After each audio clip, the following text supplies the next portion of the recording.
പ്രകാശ സംശ്ലേഷണം. ഹരിതസസ്യങ്ങൾ, ആൽഗകൾ, ചിലതരം ബാക്ടീരിയകൾ എന്നിവ സൂര്യനിൽ നിന്നുള്ള ഊർജം ഉപയോഗിച്ച് ആഹാരം പാകം ചെയ്യുന്ന പ്രക്രിയയാണ് പ്രകാശ സംശ്ലേഷണം എന്നറിയപ്പെടുന്നത്. സസ്യങ്ങളിലെ പ്രകാശ സംശ്ലേഷണത്തെക്കുറിച്ച് വിശദമായി മനസ്സിലാക്കുന്നതിനു മുന്നോടിയായി നാം അറിഞ്ഞിരിക്കേണ്ട ഒന്നാണ് ക്ലോറോപ്ലാസ്റ്റ്. ക്ലോറോപ്ലാസ്റ്റ്, അവയുടെ ഘടന, പ്രകാശ സംശ്ലേഷണത്തിൽ ക്ലോറോപ്ലാസ്റ്റിൻ്റെ ധർമ്മം എന്നിവ നമുക്ക് കൂടുതലായി മനസ്സിലാക്കാം. ക്ലോറോപ്ലാസ്റ്റ് ഘടന. ഒരു ഇലയെ യഥാർത്ഥത്തിൽ ചെടിയുടെ അടുക്കള എന്ന് നമുക്ക് വിശേഷിപ്പിക്കാൻ സാധിക്കും. കാരണം പ്രകാശ സംശ്ലേഷണത്തിന് സഹായിക്കുന്ന പ്രധാന അവയവം ഇലകളാണ്. ഇലയിലൂടെ സസ്യം അതിൻ്റെ ഊർജം ഉൽപ്പാദിപ്പിക്കുന്നു. ക്ലോറോഫിൽ ഉള്ളതിനാൽ ഇലയ്ക്ക് പച്ച നിറം ലഭിക്കുന്നു. ഇവയെ പറ്റിയെല്ലാം നമുക്ക് കൂടുതൽ പഠിക്കാം. ഇലയുടെ ആന്തരഘടന പരിശോധിച്ചാൽ അവയിൽ ഒരു ആവരണ പാളി പോലെ നിലനിൽക്കുന്ന ഒറ്റ നിര ഉപരിവൃതി കലകളാൽ രൂപപ്പെട്ട ഉപരിവൃതി കോശങ്ങൾ കാണാം. മുകൾ ഭാഗത്തും താഴ്ഭാഗത്തുമായാണ് ഇവ കാണപ്പെടുന്നത്. താഴ്ഭാഗത്തെ ഉപരിവൃതി കോശങ്ങൾക്കിടയിലായി സ്റ്റൊമേറ്റകൾ കാണപ്പെടുന്നു.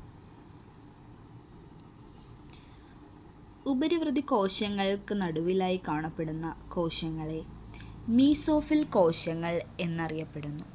മീസോഫിൽ കോശങ്ങളിലാണ് ക്ലോറോപ്ലാസ്റ്റുകൾ കാണപ്പെടുന്നത്. ക്ലോറോപ്ലാസ്റ്റ്. പ്രകാശ സംശ്ലേഷണത്തിൻ്റെ മുഖ്യ പങ്ക് വഹിക്കുന്നത് ക്ലോറോപ്ലാസ്റ്റുകളാണ്. ക്ലോറോ എന്നാൽ പച്ച, പ്ലാസ്റ്റ് എന്നാൽ ലിവിങ് അഥവാ ജീവനുള്ളത് എന്നാണ് അർത്ഥമാക്കുന്നത്. ക്ലോറോപ്ലാസ്റ്റ് എന്ന പദം ആദ്യമായി ഉപയോഗിച്ചത് നെഹെമിയ ഗ്രൂ, ആന്റണി വാൻ എന്നിവരാണ്. ഒരു ക്ലോറോപ്ലാസ്റ്റിൻ്റെ ഘടന പരിശോധിച്ചാൽ അവയ്ക്ക് 2 സ്തരങ്ങൾ ഉണ്ട് എന്ന് നമുക്ക് മനസ്സിലാക്കാൻ സാധിക്കും. പുറമേ കാണപ്പെടുന്ന സ്തരത്തെ ബാഹ്യസ്തരം എന്നും ഉള്ളിലായി കാണപ്പെടുന്ന സ്തരത്തെ ആന്തരസ്തരം എന്നും വിളിക്കുന്നു.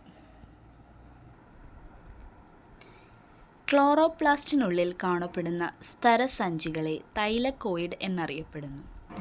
തൈലക്കോയിഡുകളുടെ അടുക്കിനെ ഗ്രാന എന്ന് വിളിക്കാം.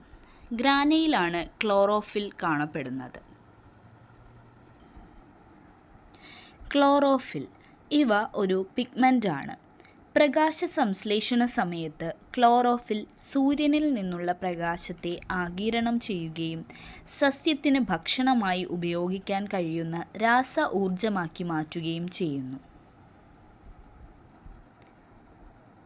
ക്ലോറോപ്ലാസ്റ്റിനുള്ളിൽ കാണപ്പെടുന്ന ദ്രാവക ഭാഗത്തെ നമുക്ക് സ്ട്രോമ എന്ന് വിളിക്കാം. സ്ട്രോമ ലാമെല്ലെ. ഒരു ക്ലോറോപ്ലാസ്റ്റിനുള്ളിലെ വ്യത്യസ്ത ഗ്രാനുകളുടെ തൈലക്കോയിഡുകളെ ബന്ധിപ്പിക്കുന്ന പരന്നതും ട്യൂബ് പോലെ ആകൃതിയുള്ളതുമായവയാണ് സ്ട്രോമ ലാമെല്ലകൾ. ക്ലോറോപ്ലാസ്റ്റിൻ്റെ ഘടന മനസ്സിലായല്ലോ. ഒരിക്കൽ കൂടി നമുക്ക് നോക്കാം. ക്ലോറോപ്ലാസ്റ്റ്. ക്ലോറോപ്ലാസ്റ്റിന് ഇരട്ട സ്തരങ്ങളാണ് കാണപ്പെടുന്നത്. പുറമേയുള്ള സ്ഥലത്തെ ബാഹ്യസ്തരമെന്നും ഉള്ളിലായി കാണപ്പെടുന്ന സ്ഥലത്തെ ആന്തരസ്തരം എന്നും പറയുന്നു. ക്ലോറോപ്ലാസ്റ്റിനുള്ളിലെ സ്തരസഞ്ചികളെ തൈലക്കോയിഡ് എന്ന് വിളിക്കുന്നു. തൈലക്കോയിഡുകളുടെ അടുക്കിനെ ഗ്രാന എന്നറിയപ്പെടുന്നു. ഗ്രാനയിൽ ക്ലോറോഫില്ലുകൾ കാണപ്പെടുന്നു.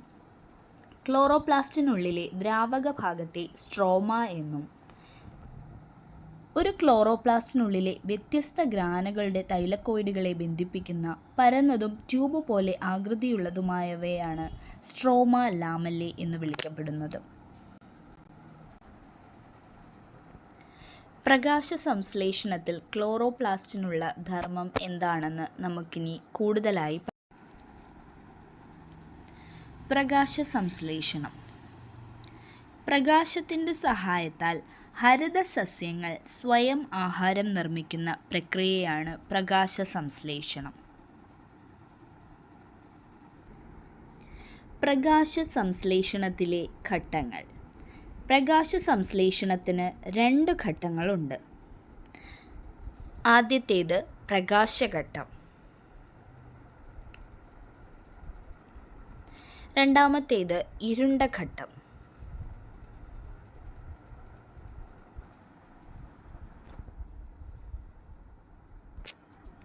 പ്രകാശഘട്ടം. ക്ലോറോപ്ലാസ്റ്റിനുള്ളിലെ ഗ്രാനയിൽ വച്ചാണ് പ്രകാശഘട്ടം നടക്കുന്നത്.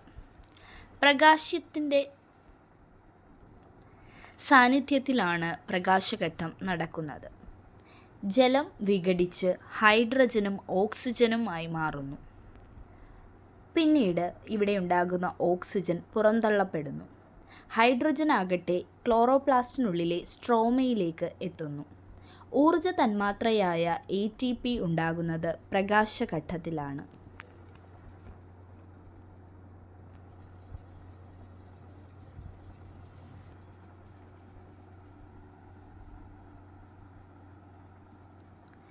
ഇരുണ്ട ഘട്ടം.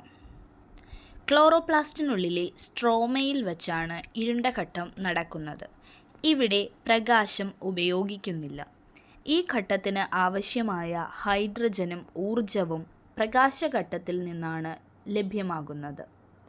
ഹൈഡ്രജനും കാർബൺ ഡൈ ഓക്സൈഡും ചേർന്ന് ഗ്ലൂക്കോസ് ഉണ്ടാകുന്നു.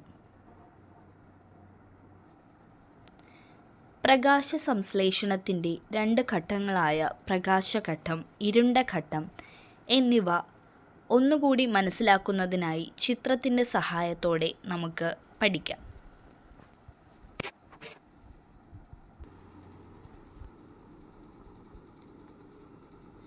പ്രകാശഘട്ടം. ക്ലോറോപ്ലാസ്റ്റിനുള്ളിലെ ഗ്രാനയിൽ വച്ചാണ് പ്രകാശഘട്ടം നടക്കുന്നത്. സൂര്യപ്രകാശത്തിൻ്റെ സാന്നിധ്യത്തിലാണ് പ്രകാശഘട്ടം നടക്കുന്നത്. ഇവിടെ ജലം വിഘടിച്ച് ഹൈഡ്രജനും ഓക്സിജനുമായി മാറുന്നു. ഓക്സിജൻ ആകട്ടെ പിന്നീട് പുറന്തള്ളപ്പെടുന്നു.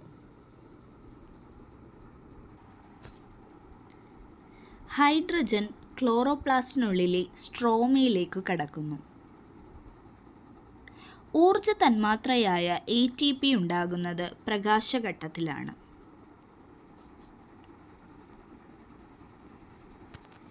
ഇരുണ്ട ഘട്ടം. ക്ലോറോപ്ലാസ്റ്റിനുള്ളിലെ സ്ട്രോമയിലാണ് ഇരുണ്ട ഘട്ടം നടക്കുന്നത്. ഇവിടെ പ്രകാശം ഉപയോഗിക്കുന്നില്ല. ഈ ഘട്ടത്തിന് ആവശ്യമായ ഹൈഡ്രജനും ഊർജവും പ്രകാശഘട്ടത്തിൽ നിന്നാണ് ലഭിക്കുന്നത്. ഹൈഡ്രജനും കാർബൺ ഡൈ ഓക്സൈഡും ചേർന്ന ഗ്ലൂക്കോസ് ഉണ്ടാകുന്നു. സസ്യങ്ങളിലെ പ്രകാശ സംശ്ലേഷണത്തെക്കുറിച്ച് എല്ലാവർക്കും മനസ്സിലായല്ലോ.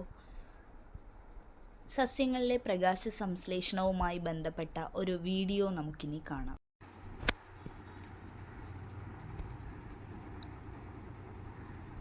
പ്രകാശ സംശ്ലേഷണം. പ്രകാശത്തിൻ്റെ സഹായത്താൽ ഹരിത സസ്യങ്ങൾ സ്വയം ആഹാരം നിർമ്മിക്കുന്ന പ്രക്രിയയാണ് പ്രകാശ സംശ്ലേഷണം. ഇതിന് 2 മുഖ്യ ഘട്ടങ്ങളുണ്ട്. ഇലകളിലെ ഹരിതഗണത്തിലെ ഗ്രാനകളിൽ വെച്ച് നടക്കുന്ന പ്രകാശഘട്ടമാണ് ആദ്യത്തേത്. ഇലകളിൽ ഹരിതഗണത്തിലെ സ്ട്രോമയിൽ വെച്ചു നടക്കുന്ന ഇരുണ്ട ഘട്ടമാണ് രണ്ടാമത്തേത്. സൂര്യപ്രകാശത്തെ ഇലകളിലെ ഗ്രാനയിലെ വർണ്ണവസ്തുവായ ഹരിതകം ആഗിരണം ചെയ്യുന്നു. ഇതോടൊപ്പം ജലതന്മാത്ര വിഘടിക്കപ്പെട്ട് ഹൈഡ്രജനും ഓക്സിജനുമായി മാറുന്നു. ഓക്സിജൻ ഇലകളിൽ നിന്ന് പുറന്തള്ളപ്പെടുന്നു. ഹൈഡ്രജൻ സ്ട്രോമയിലേക്ക് പ്രവേശിക്കുന്നു. പ്രകാശഘട്ടത്തിലുണ്ടാകുന്ന ഊർജ തന്മാത്രയായ ATPയും സ്ട്രോമയിലേക്ക് പ്രവേശിക്കുന്നു. പ്രകാശഘട്ടത്തിലുണ്ടായ ഹൈഡ്രജനും ATPയും അന്തരീക്ഷത്തിൽ നിന്നും എടുക്കുന്ന കാർബൺ ഡൈ ഓക്സൈഡുമായി ചേർന്ന് ഗ്ലൂക്കോസ് നിർമ്മിക്കപ്പെടുന്നു.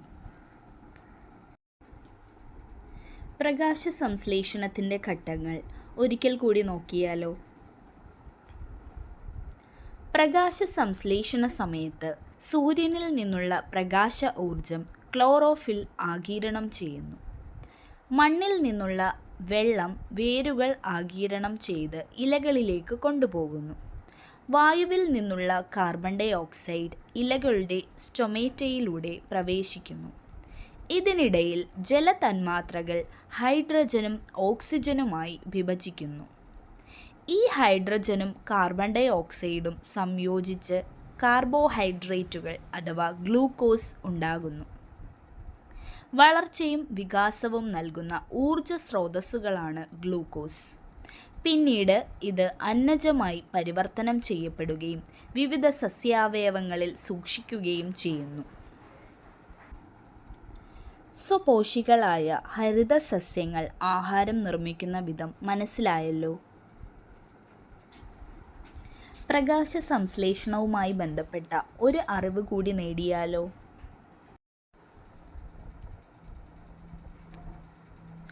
മെൽവിൻ കാൽവിൻ പ്രകാശ സംശ്ലേഷണത്തിലെ 2 ഘട്ടങ്ങളിൽ ഒന്നായ ഇരുണ്ട ഘട്ടത്തിലെ പ്രവർത്തനങ്ങൾ വിശദീകരിച്ചതിന് 1961 രസതന്ത്രത്തിൽ നൊബേൽ പുരസ്കാരം ലഭിച്ച ശാസ്ത്രജ്ഞനാണ്.